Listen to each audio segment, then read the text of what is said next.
Olá, meus caros. Quero conversar com vocês um pouquinho a respeito daquelas situações em que a sua empresa precisa fazer uma operação de fechamento de câmbio. Vamos dar um conceito bem básico para todo mundo poder acompanhar e entender. A gente chama de fechamento de câmbio aquelas operações nas quais você, através de uma instituição financeira, transforma dinheiro de uma moeda para outra moeda qualquer. Então você faz um fechamento de câmbio quando, por exemplo, manda reais para fora do Brasil e transforma esses reais em dólar ou em euros ou em qualquer outra moeda. Então o fechamento de câmbio é a operação que transforma aqueles reais na moeda lá do exterior. E você também faz um fechamento de câmbio na mão contrária, quando você, por alguma razão, recebe uma remessa de dólares ou de euros que vem do exterior e transforma essa moeda exterior em reais para acreditar na sua conta aqui no Brasil. Então, tanto quando sai dinheiro em reais para se transformar em moeda estrangeira, quando entra dinheiro em moeda estrangeira que você transforma em reais, você faz uma coisa que a gente chama de fechamento de câmbio.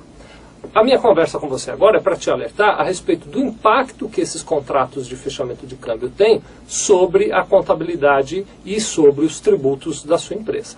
Tanto numa operação quanto na outra, seja uma remessa ou seja um retorno, é importante que você saiba que as instituições financeiras, então os bancos, as corretoras e todas as demais instituições que atuam nesse mercado cambial, elas são obrigadas a apresentar para a Receita Federal uma declaração que tem o nome de DIMOF, que é a Declaração de Movimentação e Operações Financeiras.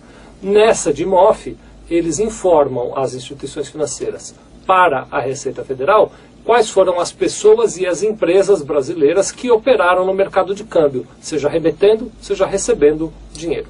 Então, o primeiro alerta que eu quero te dar é o seguinte, que sempre que você faz um câmbio aí, a Receita Federal fica sabendo. E você precisa registrar isso na sua contabilidade. Em algumas situações, seja uma remessa para o exterior, por exemplo, ou um recebimento do exterior, existe incidência de tributos.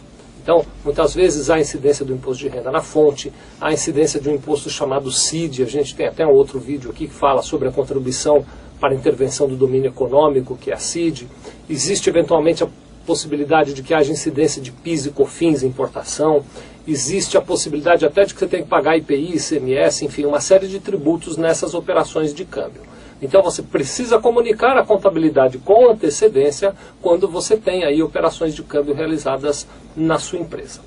Outro cuidado importante que eu quero que você saiba é o seguinte, é que as operações de câmbio, elas envolvem uma série de agentes controladores. Então, como eu falei agora há pouco, por exemplo, a Receita Federal recebe informações através da DIMOF. Mas existem outros agentes que estão envolvidos nisso, como por exemplo o Banco Central do Brasil.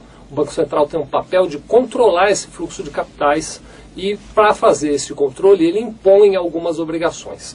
Muitas vezes quando você faz um câmbio, além de fazer o câmbio é necessário que você faça algum tipo de registro complementar lá no Banco Central. Na prática, isso quer dizer o seguinte, você foi lá, foi ao seu banco, transformou a moeda estrangeira em reais, ou transformou os reais em moeda estrangeira, e do ponto de vista do fluxo de dinheiro, a operação para você está resolvida.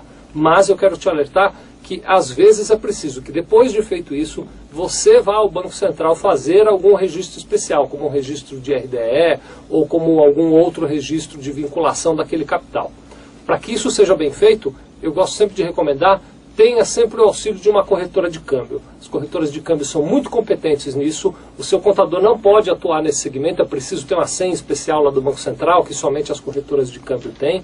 Então, sempre que possível, ao invés de contratar apenas o banco para fazer a operação de câmbio, tenha o apoio de uma corretora de câmbio, porque ela vai saber lhe dizer quando há necessidade de registro no Banco Central de alguma operação adicional em relação àquele câmbio que você fechou, tá bem? Muito obrigado.